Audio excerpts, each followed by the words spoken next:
Okay, And we are live. it's alive. Yeah. Hi. Hi. So, welcome to Left Unsupervised. I'm Diana Rachel, and this I'm is, Nikki Jobin. and we are the co-owners of Golden Apple Metaphysical.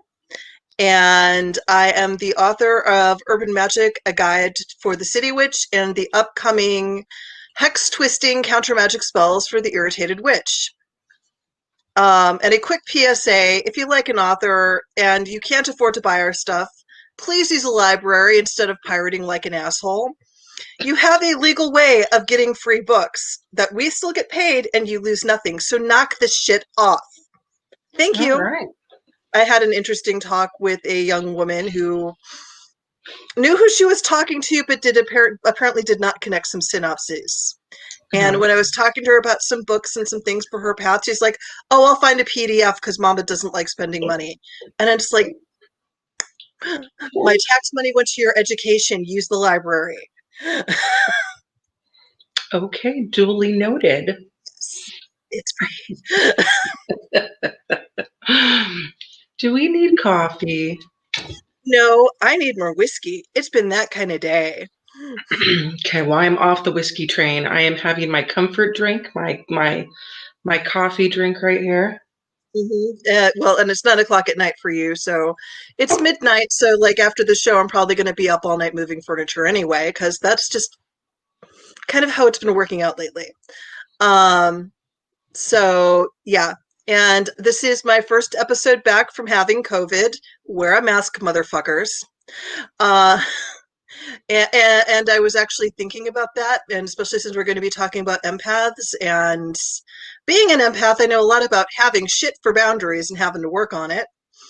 And I've realized that all of the same people that are having the tantrums about wearing masks and keeping distance are the same ones that in day-to-day life, even without a pandemic, we usually have problems with, things like having boundaries respected for the most part. And a few other people that legitimately already have enough clogged everything that they can't breathe with a mask. That's a whole other separate set of issues. Yeah, but tonight we're talking about empaths. Yeah. I believe our title for tonight's episode is "You Are Not an Empath, but Empath is Real." And from the side of not being an empath, I Mm-hmm. understand how it can be confusing because I have really strong empathic tendencies, and Yeah. and there was a while when I really did think that I might be.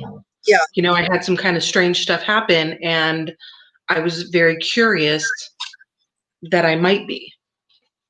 Yeah. Well, and here's the tricky thing is that empath has become kind of a catch-all for absolutely any kind of why is this doing there we go. Sorry, I'm trying to multitask poorly. Empath has kind of become a catch-all for any kind of psychic anything if somebody doesn't understand it. Mm. And that's not what it is. And part of it is that people haven't defined it very well because it is a very woo fluid thing, and there are different kinds of empaths, and especially for those that are reading Susie Orthman's, the one who wrote the Empath Survival Guide, and she has all of these different classifications of different types of empaths. But she doesn't talk about the psychic empath, and then a lot of people get the idea that if they're any kind of psychic at all, they're automatically an empath. And being a psychic empath is just one kind of psychic and one kind of empath. It's not a general catch-all, and you can have empathic tendencies or an ability to sense emotions without necessarily being an empath. So the theory I'm going off of is entirely my own based on reading too much stuff and poking at people, mostly with consent. But the theory that I'm operating on is that psychic empaths are people whose emotional bodies are all the way on the outside. So when I talk about that, when we talk about energy bodies and the chakra system and the woo of it all, what I mean is that we have our physical body, like a neurotypical person will have a physical body, skin and bone. Then they'll have the emotional body, which is supposed to be close to the physical body because our emotions tend to be physical sensations too.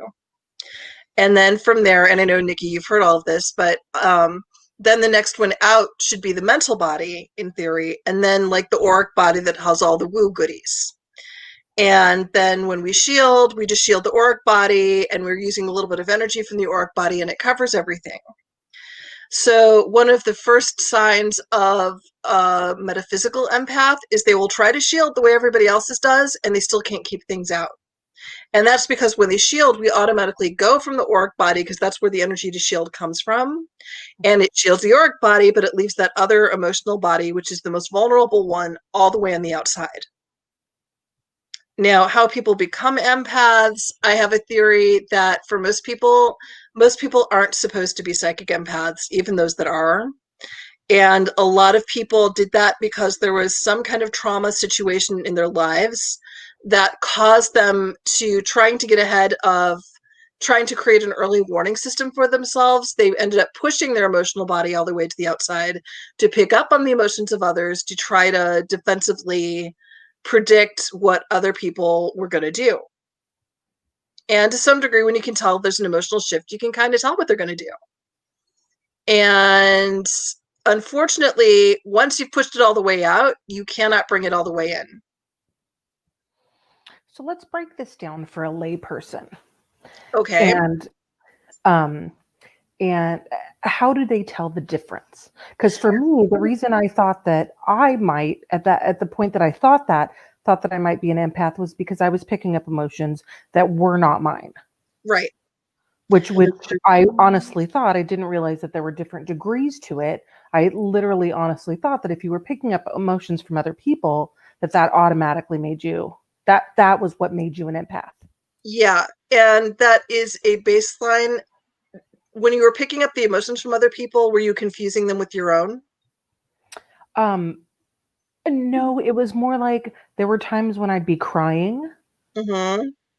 and I wasn't sad, I wasn't upset. There was no reason for me to be crying, and then I'd walk around the corner and there was a funeral. Yeah. That I hadn't seen.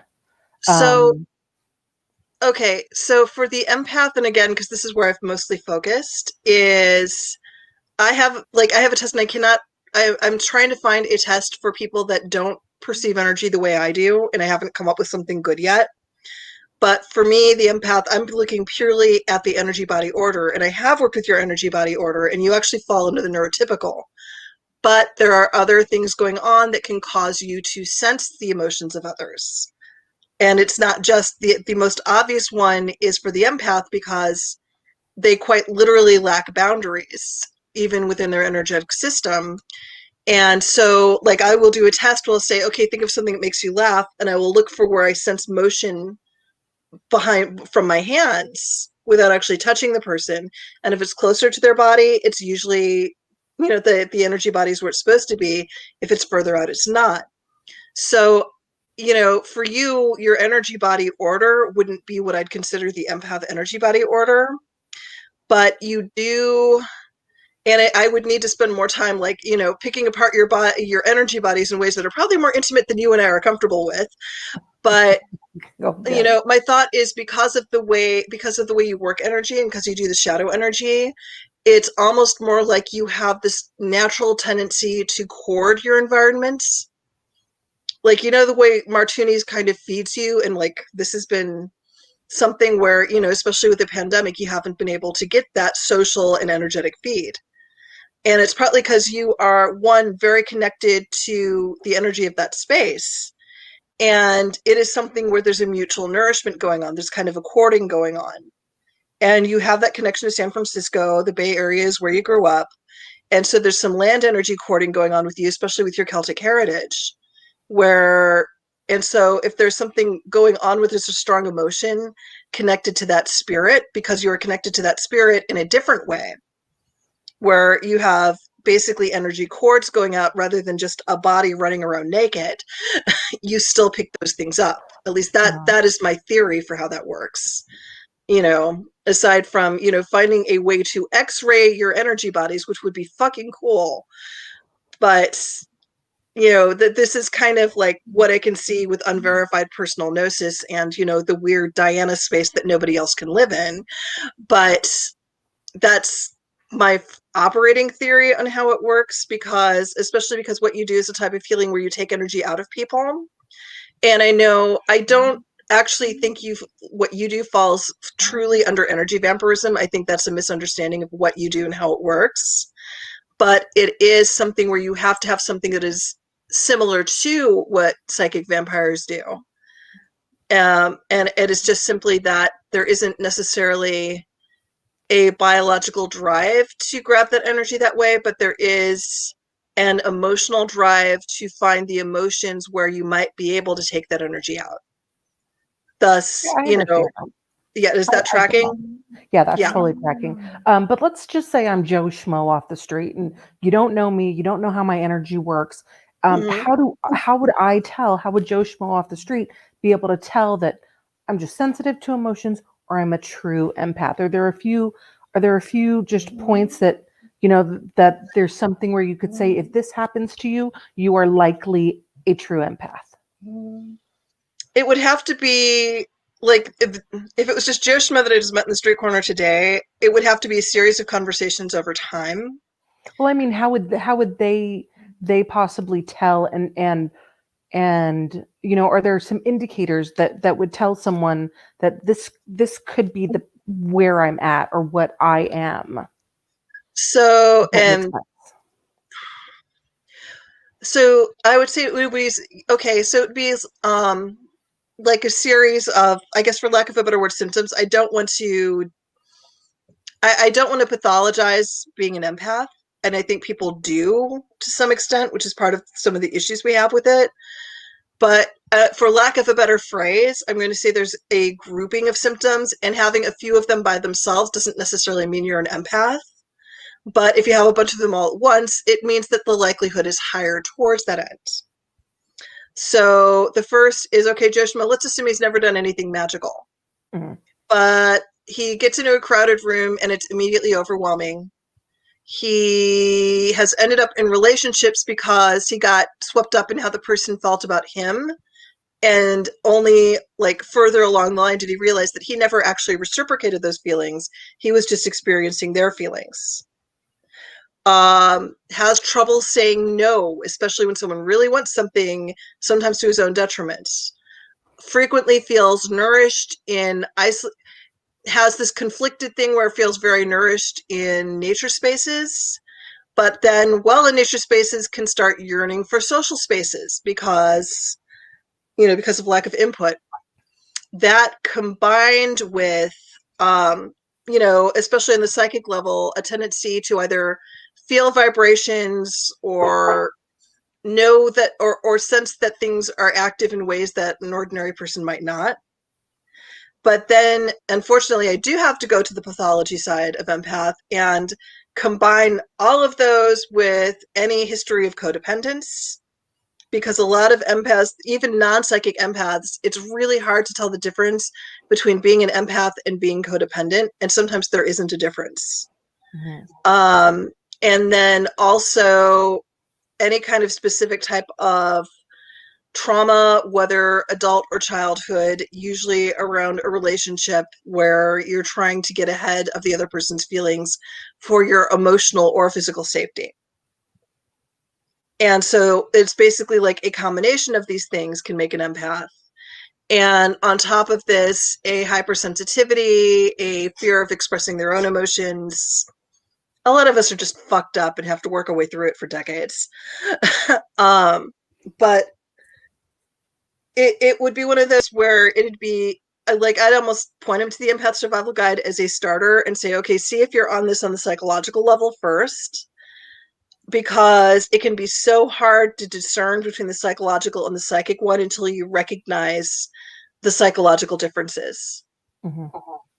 It's just, it's not a simple thing. And, I will go into this pagan and Wiccan groups like, I'm an empath, and so I so feel the moon. Well, no.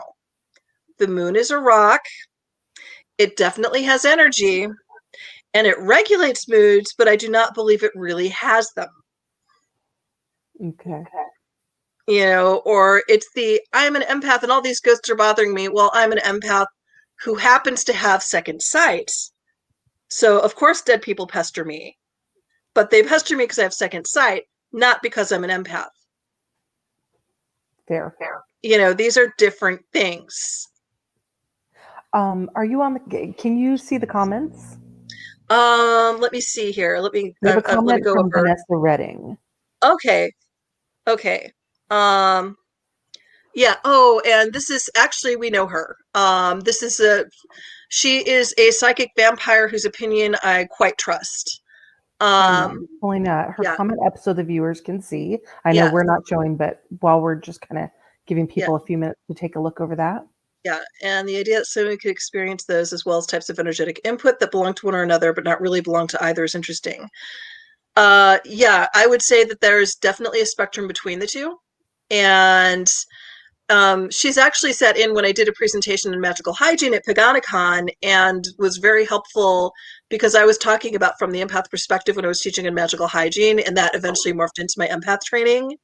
And she was very helpful in explaining how things work on the psychic vampire end and giving people a full spectrum understanding. Nice. And this is something that happens is almost any time you have any kind of empath training class, you're going to get some people in there that are psychic vampires because it is very easy to confuse the two. Well, and the way, playing around with the energy, I think some of the best books that you let me borrow were from Michelle Bellinger. Michelle Bellinger, yeah. Well, which her work on the Psychic Vampire Codex and the energy books were actually very helpful for me in learning more about how I work with energy. Yeah.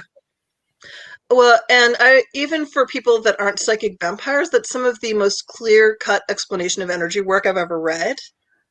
So, some of that stuff doesn't work for me. I'm just not a vampire. I can take people's emotions off of them. That's part of being an empath on purpose, and I can reach into their energies. But for me, that tends to end poorly because I am not built for digesting that stuff. It does take a special kind of system, doesn't it? Yes, and I did have to talk to a client today about, yes, metaphysical vomit is a real thing. It is a real thing. And I've had more than my fair share of it, as had you, partly because of me. So, because as I learned to not eat those things because I cannot. Yeah, and metaphysical indigestion is a thing as well. And it is not fun. Yeah, I think that if I ever do a blog post on lesser known tools for witches, peppermint tea and Pepto-Bismol are going to be pretty high on that list. Yeah. So as an opposing thing, since we're kind of talking about that, what I do is I'm able to energetically absorb large amounts of negative energy without any ill effects. Well, for a longer period of time than most people, without any ill effects. So, I think metaphysical illnesses I'm able to absorb. So far, smaller attachments. Yeah, stuff like cancer you kind of need to back up and prepare for, and there's usually still a cleansing regimen you need. Yeah, I don't recommend it as a healing for physical ailments. Yeah. Unless it's healing energy. Now I do have a few people that I work healing energy with, but it's a very specific set of circumstances. Yeah. And I have to have a physical, mental, and emotional connection with that person. Yeah. And that does make a difference for you. For me, as an empath, one of the problems is that if I walk through a crowd without preparing for it first, it costs me. It doesn't help that I also have the true introvert personality type where, get me super interested in something and I won't shut up. But, put me in a room full of people and I'm just going to get tired no matter how well shielded I am. And we've seen that. Yeah. And so, and there are extroverted empaths out there who really do thrive on that kind of social. And in my case, a lot of it might just, my introversion may just be an expression of anxiety, but that's not uncommon for empaths. I think it depends on the group as well, because we've had times when we've been out with a select group. Yeah. And because you're surrounded by those people that you have a connection to, I've seen it be easier for you to be out and about. But then generally we tend to frequent as much as we can places that are not as packed with people. Yeah. Well, one, I've never enjoyed having to yell to be heard for a conversation, Mm-hmm. and I don't read lips that well, so there's um and yeah, I do like the corner bars and like the hidden places, and I still like, hopefully it's still around, but my favorite bar in the Embarcadero, which is like hidden 2 stories up, and you only know it's there if you know it's there. Honestly, I have not heard anything about them closing. That's good news. Yeah, I mean beyond where all of the bars are closed currently. Well, and they have space, yeah, and I mean they have space for outdoor dining, so they may have Mhm. worked something out. I don't know. But yeah, so, and haven't really found a favorite bar in Kalamazoo yet, because that would involve them being open. That does tend to put a damper on it. We did find a place tonight that did outdoor dining in 30-degree weather, but took a whole lot of space heaters. That was an experience. Yeah, I would be homebound eating actually. Just because I'm not a big fan of, like I'll go out in the snow and play in the snow, but like sitting out there for an extended period of time. Oh, there's no snow yet. It's just cold. Yeah, I'm You a would San hate Francisco this. baby. Yeah, you would hate this so much. But it's on a really beautiful hidden spot in town. But Mhm. trying to figure out, there's a bunch of my friends locally were like, okay, winter has come. This is not cleared up. The vaccine is an extremely unpleasant process, and it's only going to frontline workers to begin with anyway. Mhm. What the hell do we do now? So, Mass like, I've been social shopping distance. outdoor Yeah. space heaters and like trying to figure out what the hell we can do. Mhm. Yeah, it's definitely challenging. The Bay Area, with the exception of my county, has not closed yet, but San Francisco is closed. Well, I San live in Francisco, I live in San Mateo County, for those of you that yeah, don't know me. And San Mateo County, their health director is definitely advocating the social distancing, um, stay at home as much as you can, and wearing your mask and being careful. But at this time, he is not. He's trying to let the businesses stay open for as long as they can. I get why. It's one of those where, as much as I want to judge, because I had to deal with this, and even a mild case of this is fucking dangerous. But between unemployment almost running out for most people, the federal package being wildly unreliable, people having to choose between working a job where they can feed their families and risking their kids and being able to afford childcare, child people that provide childcare having to risk themselves. There's just too many fucking catch-22s in this whole situation. Yeah, it's not a great situation No, for anyone. no. I myself just got another job until, I'll be there for a while, until the bar reopens. And even when the bar does reopen, I will probably manage my schedule to work both, just to kind of, get caught up on all the bills that are just mounting for people. Well, Yeah, for me, but yeah, um, yeah. Well, and I left for Michigan expecting to be back in a week and a half, and and there you are. now I'm paying off debts trying to sell a house in Minneapolis, and my we knew my lifestyle was going to have a drastic cutback. It was just in a direction none of us anticipated or planned for. And You know, then we're entering the time of the year that is emotionally challenging for people in general. oh yeah, oh And last I mean, year, oh yeah, I know last year was not a fun year for you. no, Um, but on that, I'm going to slide into our adjoining topic yeah, of the holidays, it's and especially, I think I said to you earlier today, it must be exceptionally hard for an empath, especially with yeah. everything that's going on right now, just sliding into the holidays that are not just great for people in general right now. I can and probably will, as an act of revenge, write about my holiday trauma going back to childhood anyway. because my mother especially, was not a pleasant woman, but something about Thanksgiving and Christmas just leveled her straight up to full tilt psycho every year. And between that, and so I'd finally managed to get past that, but I always dealt with holidays by actively avoiding them. Um, and especially for the people that are in situations where they're pressured to go spend time with family right now. And I've heard people just like having tantrums about, say there's someone locally I know of who his brother isn't speaking to him because he won't go to Thanksgiving where, family from 10 different households are there, and he doesn't want to risk it. And given that right after Thanksgiving, there was a massive spike, we're getting to the point where the ICU beds in the Michigan area are full, he was not wrong. Plus, with the money he spent in law school, I can see him wanting to stay alive to see to the end of it. Yeah. Well, No I think that faulting him. now, I think this is a great opportunity to use that. If you don't want to see your family, I'm sorry, we're quarantined. I never wanted to see my family. I think they finally got around to disowning me, and it's such a load off. And I wish I were joking about that, but that's just my reality. Um, One of the things I will say is one of the hardest things in empaths is that people do get so worked up about holidays, and so there's so much pressure laid on those days. One, there's the financial stress because, okay, my dog is apparently the peanut gallery today. She just tumbled in the kitchen, and I'm not really sure what the hell she was doing. Sorry. um, she's a blonde. What do you expect? But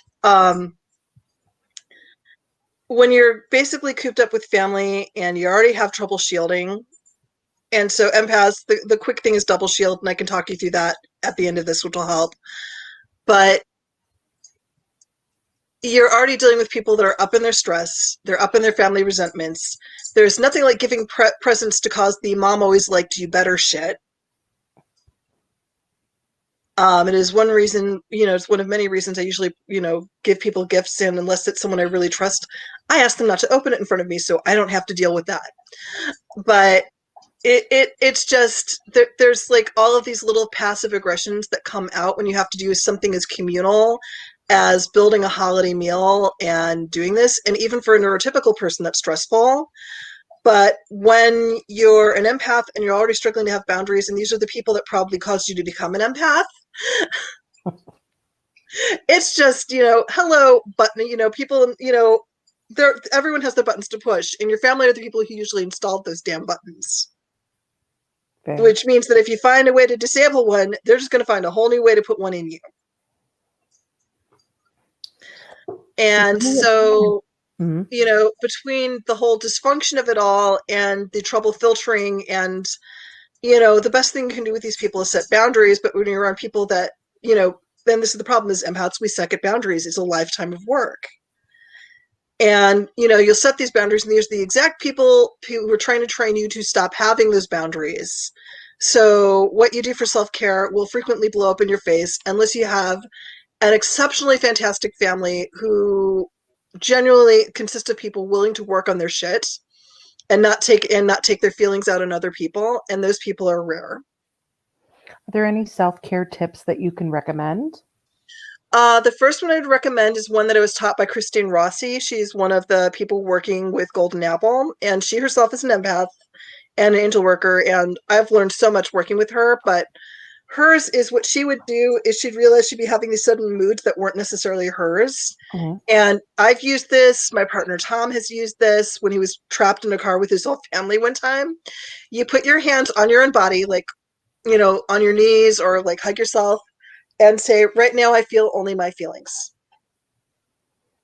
And you give it a minute, and it's interesting because you'll actually kind of feel this snap of things falling off of you.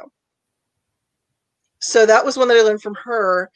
There's one that I do that I would recommend you do before you see your family, or if you even have to hide in the broom closet to do it. Grounds like crazy. And a lot of empaths have never learned to ground properly, partly because there's more than one way to ground. And a lot of people misunderstand what it is and what it's for. But the other quick and dirty trick, because grounding actually is more of a skill than a lot of people realize, is what I do is I imagine drawing a chalk outline around myself, and basically the intention of that chalk is only what is true, what belongs to me can get through this. So, plus, the murder mystery imagery just amuses me. So you imagine the chalk outline around your body, and you imagine as you do that, anything that's not you just gets cut off. And you breathe a couple times, you'd go through a couple breath cycles with it as part of you, as that new boundary. And, anything that was like hanging out on you. And then you kind of make the decision of, I'm only going to carry my own emotions today or for X amount of time on purpose until you get used to doing it. And it's interesting because it will fall off of you, but then you have to get learning how to create that boundary to recognize yourself takes its own practice. But then when you see somebody else get upset or they start taking it out on you, there is always this empath impulse to reach out and take the emotion from them and carry it for them. And we empaths have got to stop doing that. We are fucking up our organs doing that. I'm not kidding. A lot of us have bad gallbladders, bad livers, bad whatever, despite good habits, because we keep doing this, processing other people's stuff for them. My spleen is constant. I'm constantly getting acupuncture just because of the shit I have done to my spleen. So, first of all, do that. Second, if you're familiar with the bubble method, most people say picture a blue or white bubble. You're shown by white light, and that's one shield. Well, that's your auric shield. So you do that after you've drawn the chalk outline. And then the next one you do is one that is you deliberately go, okay, auric shield, now you need to shield the emotional body. You have a second shield on. And then usually I will do something like wear like a silver bracelet or an evil eye bracelet or something, one that bounces off but then can act as a physical anchor. And I imagine drawing the shields in as close to my physical body as I can handle. So it's sort of like creating a double armor thing. Mm-hmm. And it gets weird because you're so used to emotional noise that at first the silence is a little weird, but you do get used to it eventually. Okay. I know at some point we will be offering through Golden Apple, you'll be teaching an empath class, right? Correct? A workshop? I'm actually working with my partner on developing a multi-program, like a multi-class program. I will be offering my empath training that I've been doing for a while, and I've been doing it at Wicked Ground, so we'll be offering it through Golden Apple. I'm working on a full set training. So one is getting yourself to the point where you've got your boundaries managed. And then the next part, this is the part that sucks, is actually dealing with your own unprocessed emotions, because most empaths have them. And I would say for empath, one of the reasons when I'm dealing with hauntings, because this is one of my specialties, is hauntings and spirit negotiations and house cleansings and wardings. And I've started to check for if someone is an empath, because sometimes the haunting is from their own unprocessed emotions. And so getting them to go into their own emotions and get that out of them through somatic breathing, somatic therapy, just learning where they're storing it. And then what my partner does is they work with the animistic spirit of emotions. So, and they can explain it far better than I can, but yeah, you have an emotion, your brain kind of calls it, and it hangs out until you do deal with it. And then from there, it goes into the shadow work and every empath has a little bit of narcissist in us, because of course we think that we can fix everybody, because that's why we became empaths. And we can't. And so dealing with that shadow work and other shadows of the empath before you can start doing it on purpose, before you can go, okay, this person is being crippled by whatever emotion, so I can lift it, but I have to have a plan for putting it down. Mm-hmm. But there's all this self-awareness training that has to come first before I can even start doing it on purpose. Okay. So like I'm working on a full tilt program, because just the basic empath training that I'm teaching now, it's usually a 90-minute to 2-hour training, and I usually end up having one is figuring out the diagnosis and helping people figure out how they process the information. And there's usually all this other psychic stuff going on for these people. Mhm. 2 is figuring out a way to help the psychic vampires that show up, because for them, it's understanding that they have a piece of their energy body usually missing or a little bit dented. And, okay, here are ethical ways to feed. Let's figure out what feeds you so you don't do this by accident. And then they have their own shadow work they've got to do. Mhm. With these are things that I cause, or these are things that I gravitate to that are probably destructive, that I should probably figure out what that's about, so I can, one, get a cleaner, more ethical feed, keep my friends and family, and, not wear out my own organs eating things that I shouldn't. And then there's me. Am I like a psychic dustbuster? That's what I am. Yeah, like on a psychic level, I'm not really sure how to express this. You just have extra things for the digestion that most of us don't get to have. Yeah. You have extra filters. Okay. The problem, that's an advantage you have as somebody who can pick up emotions without necessarily being an empath. The problems with those of us that are empaths is we don't have filters. We have to create our own. Yeah, so I would imagine that a big part of the training that you're going to do is teaching people how to shield for that. One, shielding is a huge part of it, and uncording. And this is actually something for empaths and psychic vampires together, is consciously uncording ourselves from things that we should not have corded to. So let me have you define courting for the people out there that might not necessarily know what that means. So when I say courting, when we form a psychic connection with someone, or a communication with someone, or even like have a really good vibe, there are little energy lines that I call them cords or threads or whatever that hook into that thing that we're vibing with or on. And most of those things, if those vibes aren't appropriate, if those attachments aren't appropriate, they can become very toxic over time, even if it's with someone we never interact with again. Mm-hmm. So for empaths, part of that process of self-care is making sure that we go through, make an effort to remove those cords once in a while. Mm-hmm. Or even if it's an ongoing relationship, sometimes removing the cords so we can recreate cleaner, safer ones. Mm-hmm. Or when damage happens to the relationship, same thing. It's part of rebuilding a connection so it's healthier. Ultimately, there should be relatively few people that you have a constant connection to. Mm-hmm. Not none, because I don't think anybody could survive with none. But, keeping it to a select group, just sort of like we're doing the COVID or STI cleanliness circles, mm-hmm. is just to make sure you've got you've got your group of clean. Yeah. And then you've got the other people. Where, it's nothing personal. It's just, emotionally, it's on a different vibe. Yeah. It's just things that aren't necessarily always compatible. Yeah, exactly. But for the holidays, they can be really tough. I'm going to say what I would say to anyone with a dysfunctional family is, just because you're related to them doesn't mean you're obligated, no matter who you are or what your psychic whatever is. You shouldn't have to take even verbal abuse for the sake of family. You shouldn't. Yeah. This is what chosen family is for. Yeah, I think that's the hard part for me, is that generally on Thanksgiving and Christmas, I would do an open house. Yeah. For people that are choosing not to go home, or, can't go home, or, don't necessarily have a place to go. We have that open house usually. And this year we haven't been able to do it, which is hard for me. Yeah. Because your parties are important to you. You open up your doors, and it's a very big deal. That's part of your spiritual and emotional life. Yeah. Mm-hmm. Yeah, sort of like me with the solstice parties every year. Yeah.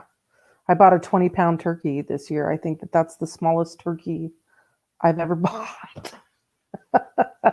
I know most people are like, that's a really big turkey.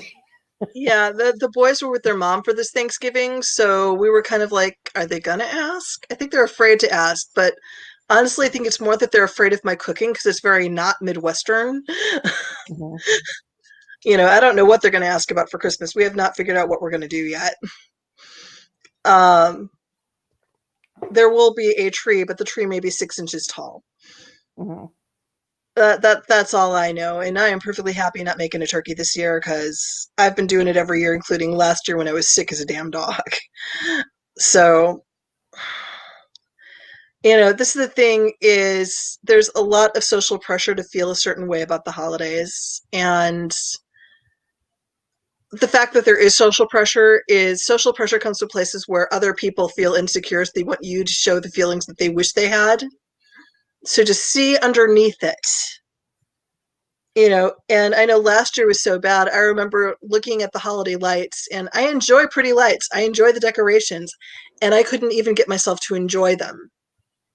This year I've got that little bit of joy back, which is nice. Mhm. But when you're in a place that dark, don't try to force yourself. Yeah, after my mom died, I didn't. It took quite a while before I was able to experience the holiday joy, and I Yeah, think that if it wasn't for the kids, I mean, I was able to get through the holidays with the kids, and yes, we do kind of force the fun, and there were times that I did have fun, but for the most part, if it weren't for the kids, I don't know if I would have celebrated the holidays those years, yeah, and that would have been okay too. yeah. And I mean, one of my favorite Thanksgivings ever, I remember it it was living with my first husband. We decided that I was not going to subject myself to my family, and his parents went on a cruise. And so we ended up having Thanksgiving dinner with a chef friend of ours who lived in the same fourplex, sitting on the floor, drinking, and just laughing our asses off at nothing. No relatives seen that day, and it was one of the best days I had. And then there was a few years ago before my ex-wife and I split up where, we always had like all of our partners ever that could come. And, I'd cook the turkey and we'd do this great potluck. And even though I wasn't always crazy about the people that she was dating, we all had a good time. Hmm. Plus it was like kind of, especially it was like a cuddle day for Tom and my ex. And, that was a good day. And we'd watch Addams Family Values, and now I've realized exactly how disturbing that movie is, but I still really like the scene with Wednesday upending Thanksgiving before it was trendy to do so. I love that movie. The kids watch it all the time. Oh yeah. Um, Yeah. I realize, and Tom and I find it entertaining, but Tom and I watch it through a kink lens, but when you watch it through a domestic abuse lens, there's other issues that I had to think about given new partnerships. So yeah. I've got nothing there. You rendered me speechless with that. Um,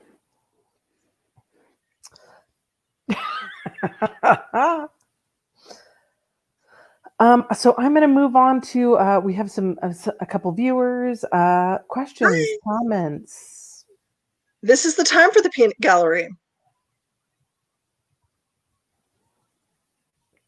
Vanessa, I'm reading your comment, and yeah, this Yeah. I completely feel you with the kicking your butt. Um, I love having people over.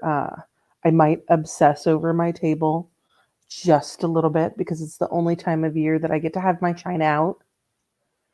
And I didn't post any pictures this year, but I did take pictures with my table, set up the way I like it set up. And I just miss kind of having people over. When I worked at Victoria's Secret, I always had some girls because I hired a lot of college kids, and there were always some girls that couldn't go back home for whatever reason. Maybe they were, waiting till summer, or they were going to go on Christmas, or Thanksgiving. They had to choose one or the other. So we always usually had some of the girls there.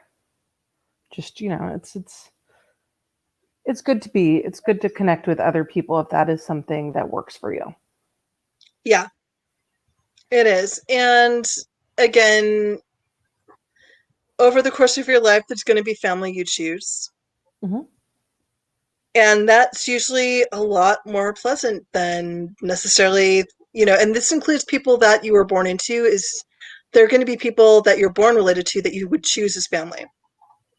And I, cultivating that makes a big difference too. yeah, I always hear people quote that saying, blood is thicker than water.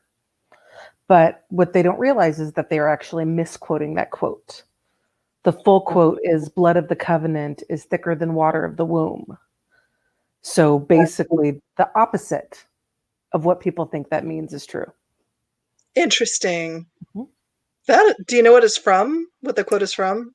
I could research it and find out. I don't know off the top of my head where it's from, but I just found it very interesting. Yeah, that is really interesting. I'm curious because covenants and honor are kind of a big deal in this household anyway. So now I'm really curious. Well, now I'm going to look it up on my phone.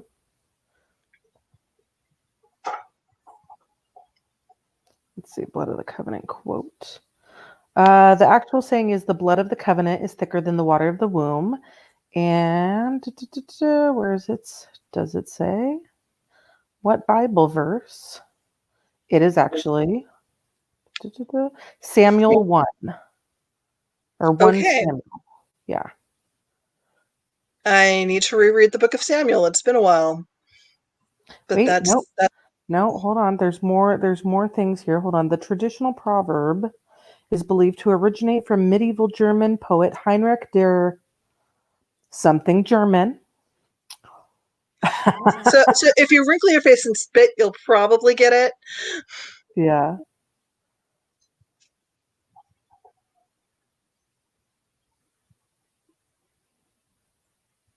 Right. There's a lot of people here that it says. Let's see.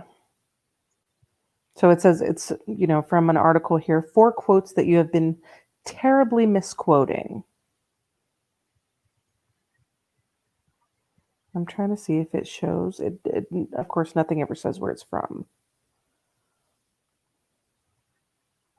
I don't know if there's someone out there that knows where that quote comes from. Please let us know. We would love to know. We would love to hear from you. Ask us anything. We'll look at you funny, but we might answer. Mm-hmm. I love it. Yeah. So, I am definitely a huge supporter of family that you choose.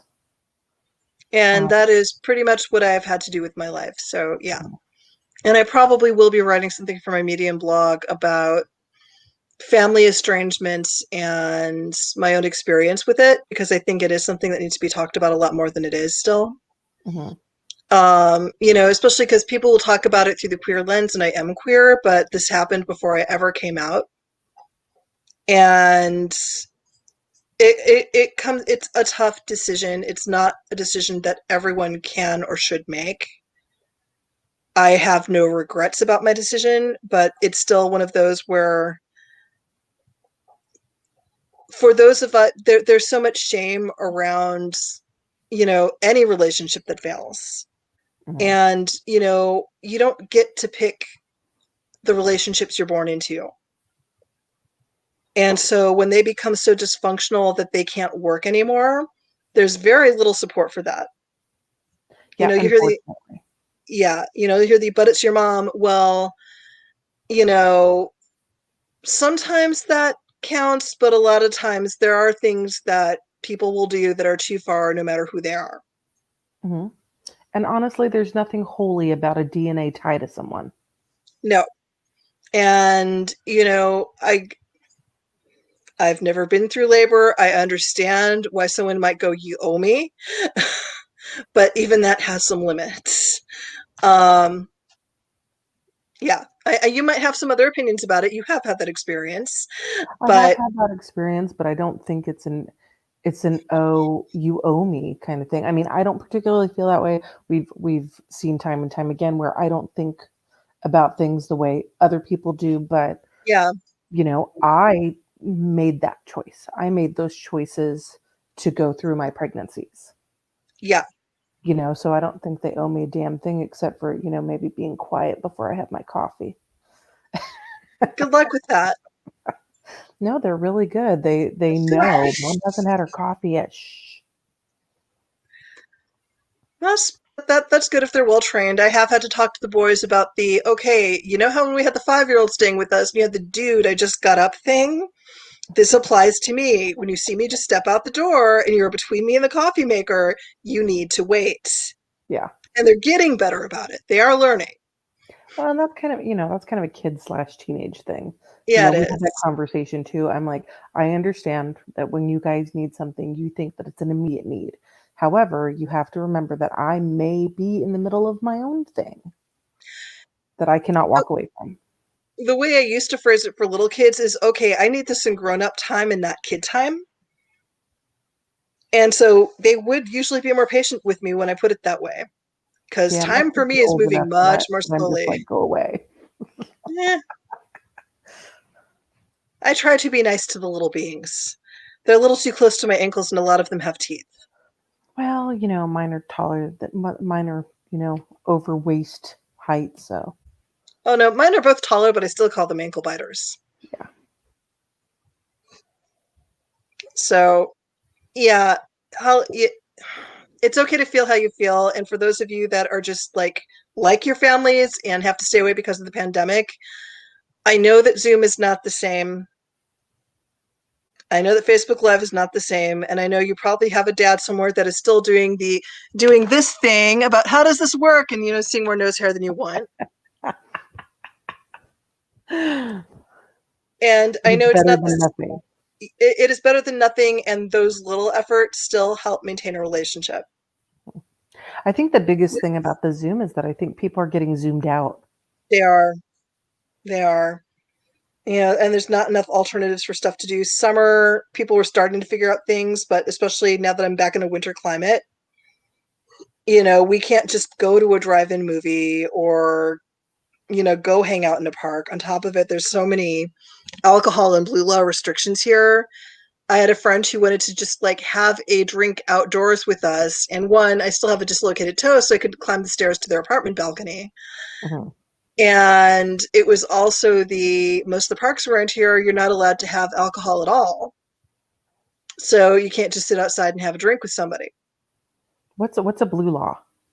A blue law is something the Midwestern states enforce that are post-prohibition alcohol restrictions, like bars have to be closed by midnight or 1. You're only allowed to sell alcohol in certain places. Like, for example, Minnesota, you're not allowed to sell alcohol in grocery stores at all Wow. or in gas stations. They're really restrictive about that stuff. So that's what blue laws are. Instead of putting in mass transit so people didn't have to drive drunk, they decided to try to restrict booze and keep their DUI money, apparently. Yeah, I'm sure that went over well. They're still going on. In South City, we have a drive-through liquor store. I'm starting to see the value in those. I'm just saying. I used to think they should be illegal, but thanks to the pandemic, I am truly seeing the value. Well, I mean, don't drink and drive, because No. if you spill the alcohol, that's a sin. Also, losing your license can be really quite the crimp in employment and a lot of other things. Or you could spill your alcohol. There's what's important to you, but not all of us have the ability to talk their way out of a ticket like that you do. So, Not even talking. I knock on wood. I mean, I very rarely get stopped because, I'm a good driver and I obey the law. Honestly, I don't know if that makes me a good driver or obeying the law, but I actually drove on a suspended license for 12 years because I didn't know that it was suspended, and I didn't get pulled over in 12 years. wow. Yeah, I didn't know that my license was suspended. How did you find out? I got pulled over, Oh, oops. but it had been suspended for 12 years. I mean, suspended for 12 years. Wouldn't you have looked to renew your license at some point during that? You have to renew your license every 4 years, right? No. I mean, I do Okay. now, but back then, no, it wasn't I think it was like a 10-year thing, or Oh, wow. Yeah, yeah, it's very different now. yeah. Apparently, there were too many people doing that. So, Yeah, it was great. No clue. No, was it? Maybe I didn't. Did I get pulled over? Yeah, I did get pulled over because it was 2 o'clock in the morning and I was rushing to a friend's house who was having an issue and I was Mhm. speeding. I was in a residential area, but I was speeding and I got pulled over for speeding. And I explained, where I was going and that I was rushing to my friend's house for a specific reason. And Mhm. he would have let me go, but my license was suspended. Oh, that's a heck of a surprise. Yeah. So he didn't tow my car, thankfully, and Yeah. he did give me a ride to her house. Well, that's really But, nice of but him. I had to sit in the back seat of the police car because you're not allowed to sit in the front seat. And that was the only time I've ever ridden in a police car. The last time I did, I was 5, and I had decided that was under the impression that when you went to school, it was for one day, and then you had to go find a job. So it was like going door to door trying to sell crayons or something. And my parents finally figured out I was missing, and so the police cruiser came along, and like they had a dog in the back of the car that was trying to work with kids, and the police officer was a stranger, so I refused to get in the car. Nice. So that's pretty much been my relationship with the police ever since. I was just Is having this conversation with Noelle the other day. One of the worst things that they could have done to us was the whole stranger danger thing mhm. because it made kids more susceptible. You're more likely to, unfortunately, be abused by someone that you know.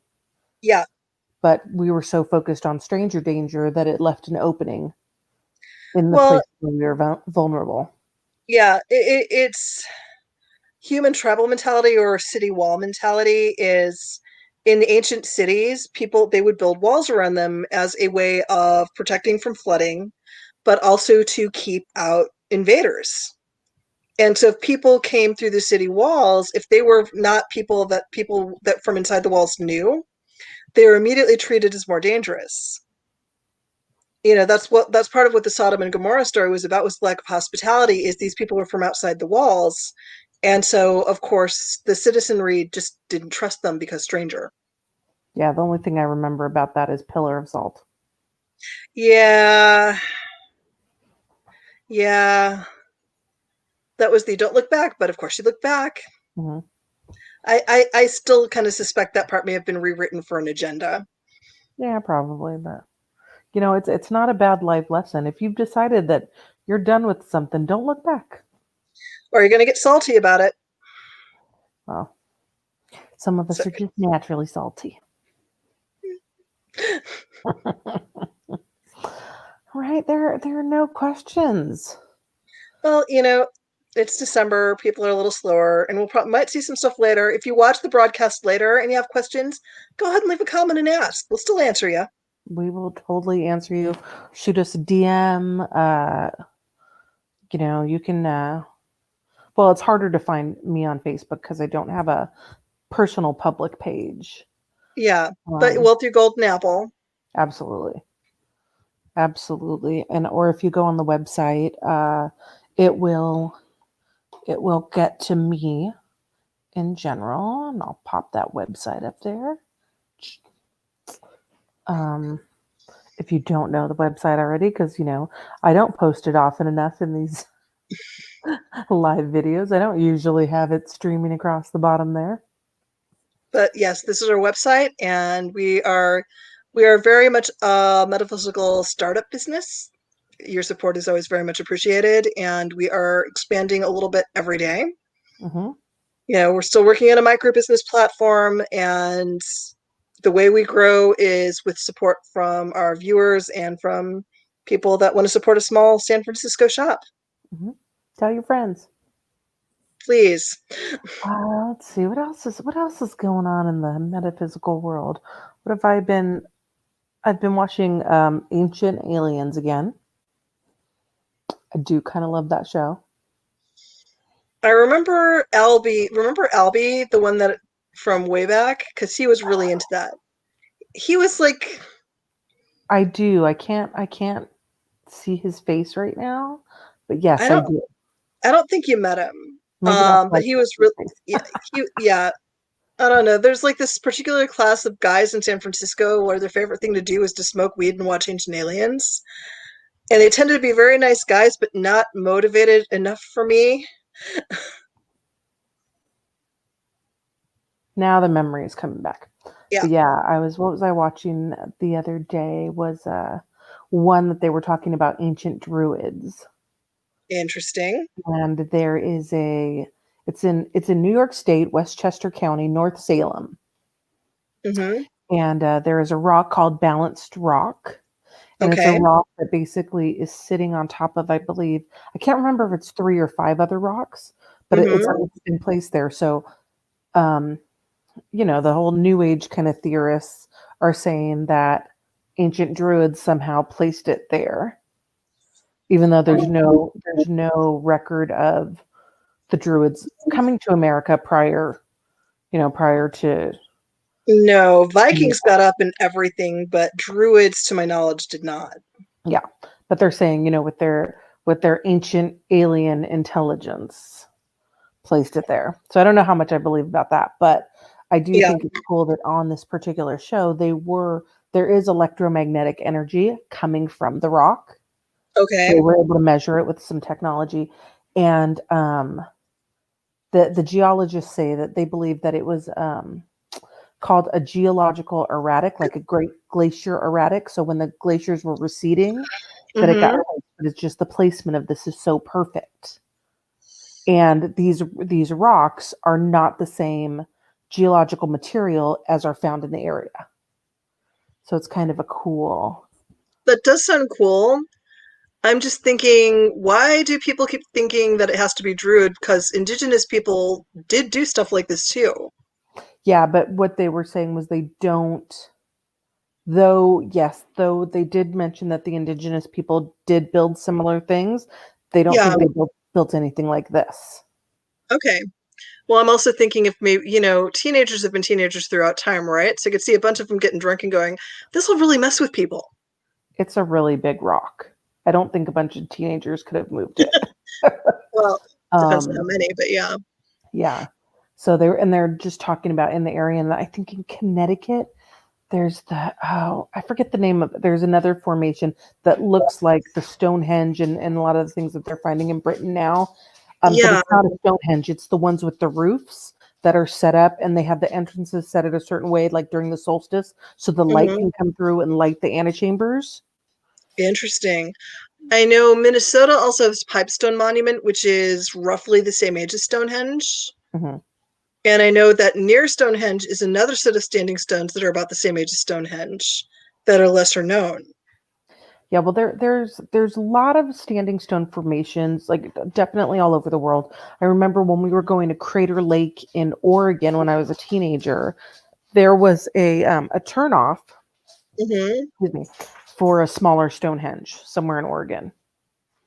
Maybe it's California, but I know we were going to Crater Lake. So you can find them all over the place, and then I started looking at my my energy vortexes at like Mount Tam and yeah. It sends me off on a tangent. There's a place in South Dakota called the Cosmos that was kind of like it's another energy vortex place. I remember seeing it when I was a kid because there was this one cabin that was built where it's a level cabin, but there's optical illusion where wherever you walked the cabin, it felt like you're going up or down, and it looked up or down, even though it was level, and trees were growing sideways for no reason. And nice. I should see what's around here. There's a lot of interesting haunting stories, and there's very clearly some kind of entity that occasionally causes people to lose their shit and murder people. Nice. I want to avoid that one. That's just one of those where I eat those things. Yeah, I don't know. I'm supposed to be here to recover, not fix things, so it's very hard for me to keep my hands off. Yeah. Well, I am interested in looking at Mount Tam. There is supposed to be a Stonehenge formation somewhere, like a standing rock formation somewhere on Mount Tam in the park, in the whole regional, like Mount Tam. That sounds fascinating. National something preserve. So I cannot wait till I can start traveling again. There's so much stuff I want to see. Yeah. I do live in the state that has a town called Hell, so I am planning on going to Hell at some point. As many people have told me to go.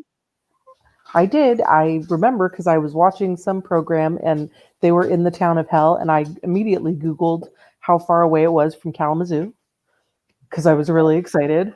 Yeah. I would have been laughing if it was super close to you. That might be like one of my Cindy's on a date night road trips at some point. Yeah. I think it's like an hour away from you or something, I just think it would be funny to go and get a selfie at the 7-Eleven in hell. right? I like that. See if you can find ice water. I'll just start going door to door. People in hell want ice water. Sorry. Well, it'll be snowing in hell. Like I can go there after the first snow really I never hits thought and about show that. you hell frozen over. I like that. I never thought about that. Of course, I don't really think about snow, but Of course, if I do show hell frozen over, I'm going to get a lot of calls from ex-boyfriends I don't want to hear from. okay, so maybe not. I might just save that one for a special audience. So yeah, There we go. But let's do a Facebook Live when you do that because I think that'll be funny. I think we should. That would be fantastic. That can be our future post-pandemic segments. Golden Apple, Left Unsupervised, Facebook The travel Live, editions. from random ass places. Okay, if you're interesting, Henry, place to explore. Okay, and for context, Vanessa is from Illinois, so the Urbana is a major city in Illinois. Yeah, that could be interesting. I feel like I've heard of Busey Woods because I may I have. watch all the weird paranormal shows. Yeah, well, I know Kalamazoo has Asylum Lake, which is, the lake that was connected to an old asylum. And, like most places in the United States, most of the homeless population issues started when they shut down the sanitariums and mental health care facilities that used to be government run. And so there is a lot of offshoot energy from that, especially since mental health care about that time was still not necessarily the best. Yeah. So, so of course, not people getting not the best care and then suddenly going, you're on your own, Yeah, I always creates for think some that, interesting energy pockets. yeah, I always think that I want to go, explore these old sanitariums and stuff like that.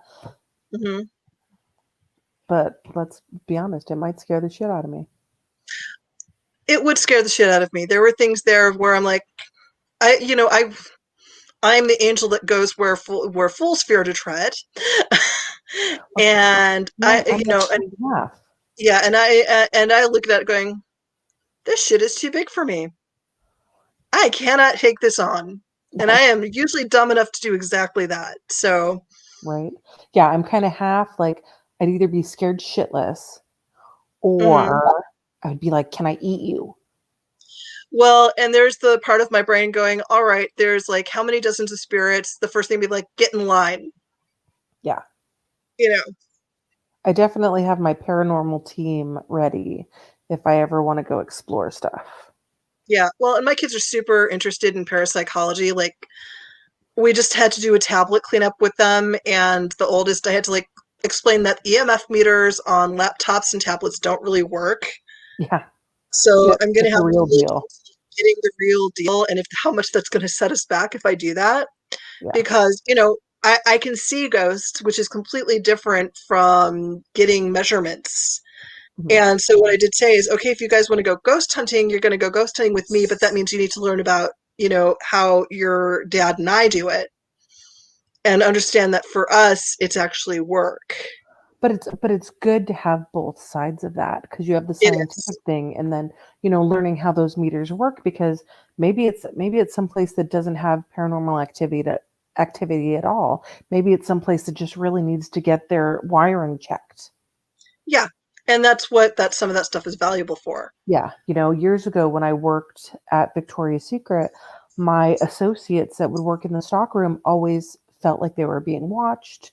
They would, sometimes would get nauseous. They were convinced that there was a ghost in the stockroom. Well, there wasn't a ghost in the stockroom, but there was a really big electrical panel there. Oh, So they were in a fear cage. that would do it. That's Yeah. really weird. And once we got that checked out, Yeah. it was fine. Yeah. Not to And say that there wasn't paranormal activity in the mall because there was. right. There's a lot of history in this particular mall, and I had seen spirits there. and had some weird experiences. But that particular thing was not. And just having that knowledge of how a fear cage works, I was able to say, hey, let's get this checked out. Vanessa has another comment. Since Oregon came up, I've been out there and there were so many power places that I've basically decided I'm moving out there permanently when circumstances allow. I like that. You're just driving up. Yeah. Okay. All right. Okay. Sorry, having a technical issue here. Yeah, no worries. I like Oregon. I think it's a beautiful place. I definitely would love to go visit more places out there. I miss Oregon. I have so many friends out there, especially in Portland and Eugene area, and I would love to go poke at the haunted things. Yeah. Or, just live in the bookstores. That would be very fun. That would keep you out of trouble. Or get me in more of it, depending what I read. Well, as long as we have blocked you from the book budget at Colton Apple, we put a lock on that account, then we'll be okay. A book allowance is probably the best way to handle me. But Yeah, I was a book reviewer for like 20 years just because it was the way I could maintain my habit. Yeah, I know, but I know if I give you carte blanche to buy books, then our entire budget is going to go out the window. Oh yeah, for sure. Yeah. Without question. So, yeah, I am definitely a reading junkie. It is a thing. I need to read more. But, that less people, more book. There you go. If only time allowed. Yeah, the damn thing keeps moving forward, though. It does. It does. It's the end of the year. We're almost out of 2020, which I will be. I don't necessarily follow the thing that this has been the hell year, but it has not been a great year. It's been a rough year. Yeah. I will be glad to put this one on the books and done. I think it was Jean-Paul Sartre who said, hell is other people. And I think that 2020, because so many people have had to isolate in different ways, we're starting to realize that hell is ourselves.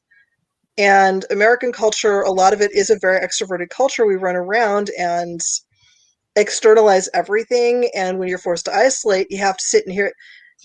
So I've been known to be very grumpy about people that talk nonstop for no reason and say that they do that because they don't want to stop and hear themselves think. And there's been a lot of people hearing themselves think and really not liking it. And I think that that's one of the reasons 2020 has been so rough on so many people is they've had to hear what's actually rattling around in their own heads. Yeah, and mine is more skin hunger. Yeah.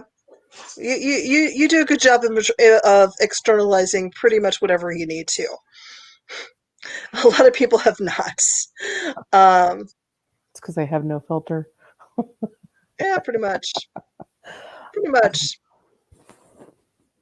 But yeah, on my bucket list will be definitely visiting more natural energy vortexes.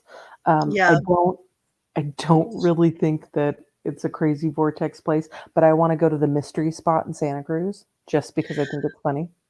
I never got to explore Santa Cruz. Like, I still kind of feel ripped off by my time in California because I basically got dumped there by a partner and then abandoned in multiple ways. So I never got to do the wine tours. I only got to go to LA once. I went to Santa Cruz once and it was a really uncomfortable day because large people in Santa Cruz Boardwalk are not friends.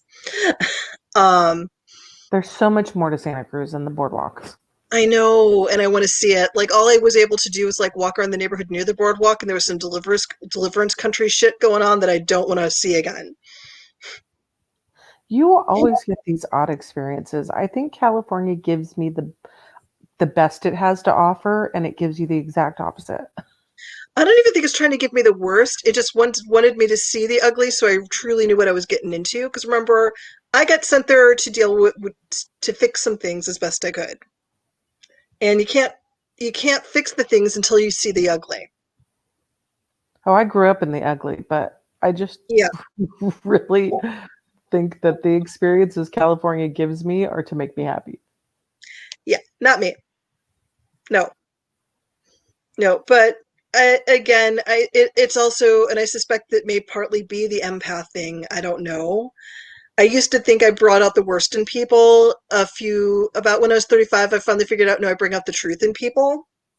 And that may apply to land and city spirits too. So things that they would pretty up or make nice for other people, they literally can't with me, which is both a superpower and a super curse, depending on the day. And if I could leverage that for my own amusement, I totally would, but sometimes truth is entertaining, but usually it's not. Truth is stranger than fiction. Oh yeah. This is the reason I write nonfiction, is at this point, writing fiction is just plagiarizing my life. Or for a NaNoWriMo a few years ago, I wrote a realistic fiction, and I'm looking at it going, these people are too normal. This it doesn't ring true to me. Fair. It's just okay, I realize that that I probably wrote perfectly normal people, and that's the problem. As normal as it is.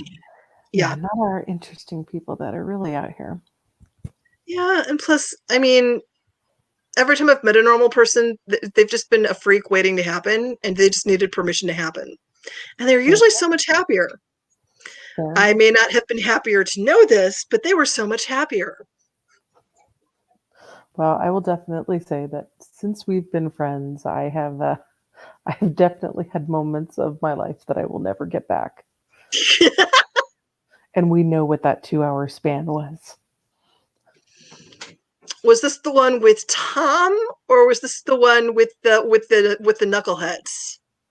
Well, I was thinking specifically with the Tom, but yes, every moment spent with the knuckleheads I will never get back. Yeah, me neither. And I spent a lot more time with both of them. So I'm asking God for a refund. There have been people that have wasted my time so much I've demanded my oxygen back. Yeah. Yeah. I have had those moments, yes. Yeah. But on that note, we have been, I mean, I didn't expect us to go 2 hours with this topic, but, definitely keep posted to the Golden Apple page if you think that you could possibly be an empath, if anything that Diana has talked about tonight resonated with you. Feel free to contact her through the site. You can put questions up on the comment boards. You can direct message us, or you can find Diana on the site, Diana Rachel author page. Or what is your service page again? My service page is The Spirited Witch. Thank you. It was eluding me there. Yeah, well, I've been doing some rebranding and revamping because that's been my whole life lately. Yeah. So yeah, I'm The Spirited Witch, or you can't find me at dianarachel.com, although that page is going through a heavy revamp. I do one-on-one empath training sessions, past life regression work, and all kinds of metaphysical problem solving. Yeah, you can find a lot of those services on her website, on her pages, also through Golden Apple. There are some other services listed as well. Really at this time of year, it's just, I think it's super duper important that we're just trying to take care of ourselves. This has been a hell of a year. And while we definitely need to be kind to each other, because everyone is fighting a struggle right now. Yeah. Absolutely. Even the people that are still out there working, I don't know if I consider me an essential worker, but my new job, even when everything closes down, we will be open and serving the public. I don't really want to get into where I'm working right now. But it really, just be kind to each other. And if you are out and you're a consumer, just remember that those people in the service industry, the food industry, grocery, retail, they be kind to those people too. You may be the only kind customer that they get all day. Yeah. Yeah. if you're in a position to do so, tip well. If you're not, even if you tip what you can and be kind. Yeah, smiles are things we can give people free. Kind words, those are free. And remember, those people are out there risking their lives dealing with the public and their families. Yeah. So, So and as for the holidays, I think the golden apple official is we acknowledge the holidays. yeah, we definitely, I don't care what holiday you celebrate. Maybe it's great for you all the time. Maybe it's really challenging, but we see you. Hmm. Your struggle is real. Yeah. And we're rooting for you. Yeah, we'll And get I'm through saying it all this is the together. person who inadvertently trained her fox terrier to eat the baby Jesus. So I'm very familiar with holiday awkward. Nice. It's okay. We're over here celebrating pagan Christmas, which is what we call. I have my big old Christmas tree, but we have Yule stuff in the back, and my altar is decorated for Yule as well. So Yeah. And no matter what you're celebrating, what season you're celebrating, be kind to yourself, be kind to other people, cut yourself a break.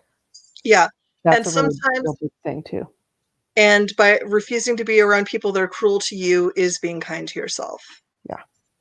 You don't, I know people can really make you feel like you owe them something, but you don't. No. If it's gonna cause you more mental stress and heartache, then it's not worth it. There are caveats because banks do not agree with this sort of thing, but banks are not a personal relationship. I have no excuses in my car loan. I'm just stuck with that. Right? So, Right. yeah. Yeah, we have to pay the bills. We don't Yeah. necessarily have to visit the uncles that drink too much and Or listen to the sleep sister that all goes, night "Oh my long. God, what happened to your skin?" Yeah, Yeah. You don't have to put up with that. you don't necessarily have to be me and tell people to piss up a rope, but it's satisfying. Hmm. On that note, you'll see us back in 2 weeks. I think we're going to have a Yule edition. We are, and it's going to, do we want to talk about what we're going to do, or are we still? Oh well. Oh, that's right. I have We're going to do a solstice. another. Yeah, I have another left unsupervised scheduled for the 22nd, but I realize I have to move it to the 21st for the solstice vigil. Yeah, Thank so you we're going to for be doing. reminding. Yeah, we should probably promote that a little bit ahead of time too. Yeah. We're going to be doing a solstice vigil, so it'll be a little bit different in that we'll be coming on once an hour and singing a carol together, Mhm. and then going back to our private meditations, or in my case, probably something unholy with a slingshot because I'm me. But just but doing the vigil, because this has actually been an important part of my spiritual practice, is on the summer and winter solstices, I stay up all night. I sit vigil for the sun. Mhm. And it's always been a very private meditative time. And I know last summer solstice before last, I was so tired that somebody else basically had to finish the vigil for me. But typically for me, they've always been crazy slumber parties. And I know last year we had a friend try to lead us through this 13 tarot card meditation, and she got so frustrated with us. I still feel so bad about that. Yeah, she may Because she's, actually do that again. yeah, This year we may have a special edition of the Emperor Norton for that. yeah, and it may turn out a little bit better because unlike last year, it's not going to loop back into 2019. Of course, now we know why it looped back into 2019. Yeah. Um, because we had a mini apocalypse and the cards didn't want to tell us. But yeah. Here. Yeah, so we will be coming. I mean, I don't know if we'll be singing together. We'll probably both be on Yeah. the feed, but because of the lag, we won't be able to do it together. Yeah, we probably won't. So I think it may be a thing where we take a turn each or something, or Yeah. And I think that we might have some other people popping in every now and then. which would be awesome. Yeah. And if you want to be one of the people that pops in, send us a message. Yeah, shoot us a message. We'll send you the link to join the broadcast. I can have up to 10 people on this particular broadcast at a time, but it's just a way to kind of touch base. I'm very sad that I don't have a fireplace to do a Yule log, but I will have the Yule log on my TV. You can get a Duraflame fireplace. We were trying to figure out a way to fit one in. It's like basically a space heater that looks like a fireplace. I got a lot of It's crap in here. Yeah, you do. Yeah, but my house is freaking tiny, so Mhm. yeah. I've already been told the kitchen is full and to stop messing with it. Nice. Yeah, they're not wrong. Um, yeah, so maybe we'll have some stories of solstices past, or I'm sure at one point we'll explain the connection between Yule and Christmas. Yeah. I did hear someone talk about, and it's a pagan scholar who I respect, that a lot of people see the Christmas tree as a pagan tradition. It is a Christian tradition, but I don't know the history of it, so I need to find out. I always thought it was based on Saturnalia. I am not sure. There may be multiple things converging here. And I'm Well, I going to, mean that's and I'm highly going to, likely. plus I kind of have a crush on this guy, so it gives me an excuse to ask him. But that would be a fun thing to do as well. Is just have some how these traditions got started. Yeah. And I think that would be interesting. And, we can, I am a storyteller by nature and by trade. So having little stories to tell, or, things to sing, or, lighting a candle in the darkness, which is what that night is about. That's going to be part of it. Yep, and I will be doing it in front of my Christmas tree, my real live Christmas tree, because I am completely opposed to fake Christmas trees because they are not good for the environment. That's a good point. And The you have a good vacuum cleaner, right? these trees from Lowe's are fantastic. I haven't lost Awesome. the needles yet. Which we traditionally go out to a tree farm and cut our trees, but because it was so dry this year, there Yeah. weren't good trees, and we didn't want to do the deal with the fire hazard. Yeah. And But I've only seen one Christmas tree lot here, and I'm not even sure what we're going to do yet. yeah, Just well, again, honestly, a lot of people. I think there's this thing I saw where you could rent a live tree in a pot. They are generally small. I hmm believe once they get to 7 foot, they hmm plant them. But that's something that you can do if you don't feel like it's ethical to chop down a tree. I think it's a renewable resource. And just some facts about fake trees that I detest so much. Most people only use them 3 to 5 years. They are not recyclable, and the chemicals that they use to make them are hazardous to the environment. Yep, there would be. I know when I was growing up, we did have a fake tree, but we used the same one for like 18 years before my family retired it. It hurts my heart. It was literally falling apart and begging to be going to the garbage before we actually let it go because my mom was allergic to trees. Honestly, I have a shit ton of allergies, but I still wonder how many she actually had, just because it seemed awfully convenient to her life how many things she was allergic to. Well, I'm allergic to jalapenos. I'm allergic to idiots, and yet people still make me tolerate them. Okay, I will completely say why I will say I'm allergic to jalapenos in a restaurant because there are places that if they accidentally put it on there, Mhm. I'll just take it off. Oh, well, my partner has such a severe pepper allergy. Like, if you even touch bell pepper to a piece of pizza, they will get so sick. Yeah, see. And if And you let we people know, know that you're allergic, then they won't they're very specific about that. well, like jalapeno, I don't love jalapenos at all, but they saved my ass during my Urban Magic presentation at PantheaCon that one I year. remember. Yeah, because I had laryngitis so bad and jalapenos are a way to get your voice back for like 15 minutes. And so I kept losing my voice, having to eat the jalapeno, get it back for 15 minutes, lose my voice, have my friends BS while I ate another jalapeno slice. It was an interesting night. Hmm. Yeah. Okay. Let's see. I'm reading Vanessa's comment, which I will post on here. So I do have 2 cats. You probably saw my one cat walking behind me on this post. There is something called sour apple. It's a spray that if you spray it on things, it's supposed to keep the animals away. And I found that that's been a really good way over the years to keep them from climbing in the tree or even coming around the tree. It doesn't work on my dog, but it definitely works on the cats. And I've never seen mine try to eat the needles, hmm but I'm not sure if they're poisonous to cats or what, but I mean, honestly, we've had this sucker 10 years and he hasn't eaten a needle yet. So if I wake him up, he'll be mad and bite me. I'm gonna do it. Let's see. I'm gonna bring him to the camera. Kitty, kitty, kitty, kitty. Come here, Buster. Oh.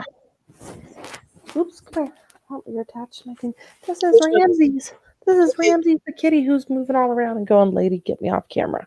It is so weird to see Ramses being active because as long as I knew him, he was such a statue. I know. Oh, intestinal lining damage.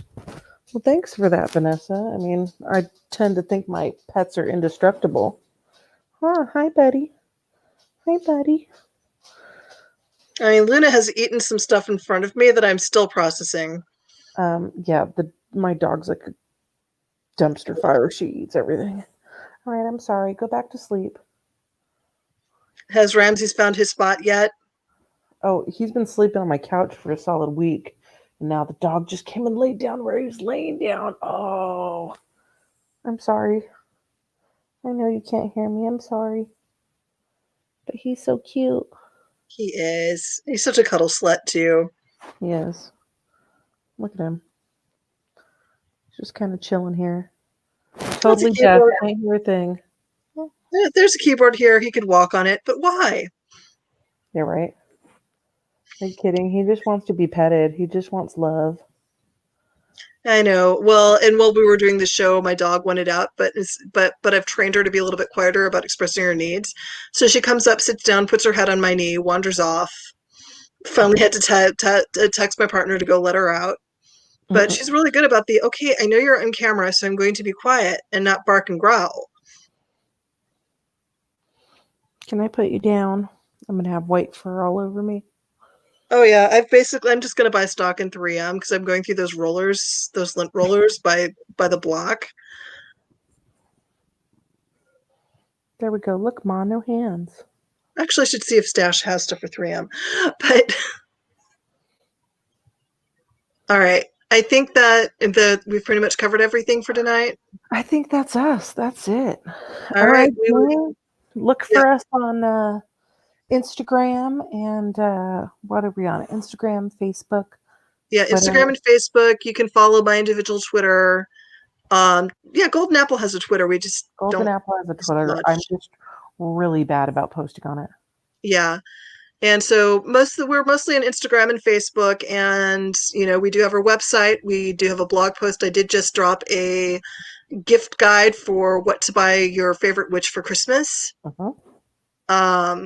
And of course, if you'd like to know what to buy one of us, just ask. But books and diamonds. No, I don't really like diamonds. I don't like diamonds at all. Black Sapphires. Obsession perfume. I really should just, make my sugar mama and daddy list and just put it up out in the universe somewhere. Honestly, I'm the worst person for that because if I want something, I usually just buy it. I'm the same way. I've had people telling me, you're so hard to shop for. I'm like, oh yeah, I need to tell people I like things. Yeah. Yeah, on top of it, I'm bitter because my favorite clothing company stopped selling to the US. So, yeah. Because I was getting most of my stuff from Greece and the UK, and now I can't get anything from the UK anymore, and I am sad. Oh, no. Yeah. But I will find a way around it. I am clever that way. Even if I have to use an IP mask to shop. That's fodder for another episode. Yeah. All right, I'm going to cut us off now because now we're just rambling. We are. I still have half a French press of coffee to finish before I go to bed. Yeah, I have gone through my Powerade and I still have furniture to move, and it's like almost 2 a.m. for me, so it's going to be a weird night. All right, well, have fun with your weird night. I've been Nikki Jobin. I'm Diana Rachel. There we go. Sorry. And we are, no, you're great. That's exactly what I wanted you to say. And we have been left unsupervised. Good night, everyone. Night.